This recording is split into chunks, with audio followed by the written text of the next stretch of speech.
ठीक है कुमार विक्रांत, बने रहें आप हमारे साथ, बातचीत जारी रहेगी। और इस वक्त हमारे साथ अभय दुबे साहब मौजूद हैं। अभय दुबे साहब, ममता बनर्जी का जो रुख नजर आया तमाम सियासी मेल मुलाकातों के बाद, क्या उसके बाद यही रास्ता बचा था क्या कांग्रेस पार्टी के पास?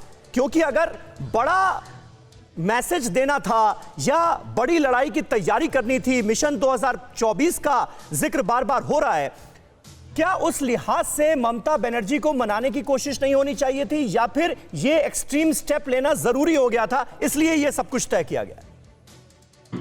समीर अब्बास साहब, मैं आपको और विक्रांत भाई को थोड़ा सा निराश कर दूं।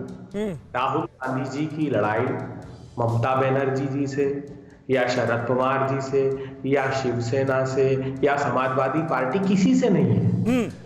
राहुल गांधी जी लड़ रहे हैं जो मोदी सरकार ने भीषणतम बेरोजगारी की आग में युवाओं को झोंक दिया है, उन युवाओं की लड़ाई लड़ रहे हैं। राहुल गांधी जी उन किसानों की लड़ाई लड़ रहे हैं जो सड़कों पर 1 साल से फेंक दिए गए, जिन्हें गाड़ी के नीचे रोन दिया गया, उनकी राहुल गांधी जी लड़ाई लड़ रहे हैं। राहुल गांधी जी की लड़ाई बहुत व्यापक है और नेतृत्व का जहां तक प्रश्न आता है तो राहुल जी से ने तय किया है कि नेतृत्व इस देश के वो नौजवान करेंगे जिनको बेरोजगार मोदी जी ने कर दिया। नहीं, लेकिन ममता बनर्जी ने कह दिया ना राहुल गांधी के लिए कि इस तरह से विदेश में रहकर देश की राजनीति नहीं की जा सकती, ये अब नहीं चलेगा।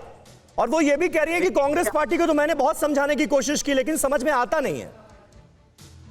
देखिए, ये बात जरूर है कि जुलाई में और नवंबर में 2 बार दीदी मोदी जी से मिली है, तो ऐसा लगता है कि प्रशांत किशोर का लिखा और मोदी जी का स्वरबद्ध किया कोई गाना वो गा रही हैं। लेकिन याद कीजिए 98 से 2001 तक वो एनडीए के साथ थी, फिर थोड़े समय छोड़ा, फिर 2004 में फिर एनडीए के साथ आई, फिर उन्होंने कहा एनडीए तो समाप्त हो गया, 2006 में यूपीए के साथ आ गई।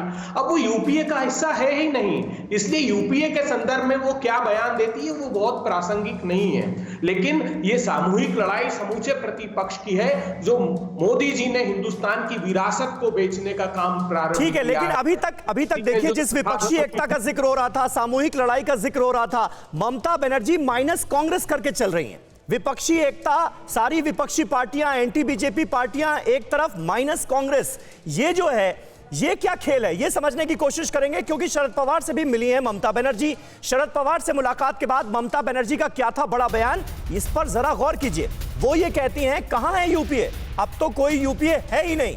फांसीवाद से मुकाबले के लिए मजबूत विकल्प जरूरी है। देश में चल रहे फांसीवाद से अभी कोई नहीं लड़ रहा, ये कहा ममता बनर्जी ने।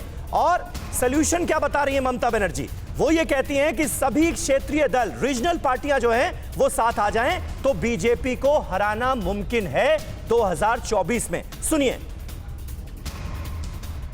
स्ट्रॉन्ग ऑल्टरनेटिव फोर्स बनाना चाहिए, अकेला कोई नहीं कर सकता है। जो स्ट्रॉन्ग जिधर में है उसको लेके करना पड़ेगा। अरे क्या यूपीए, अभी यूपीए नहीं है, यूपीए क्या है? तो देखिए, ये बड़ी बात कह दी ममता बनर्जी ने यहां पर कि ये है क्या ये यूपी, और कांग्रेस पार्टी को मिर्ची लगना इस स्टेटमेंट के बाद स्वाभाविक नजर आता है। न्यूज़ टॉप 9 रोज सुबह 7 बजे और शाम 7 बजे सिर्फ TV9 भारतवर्ष पर।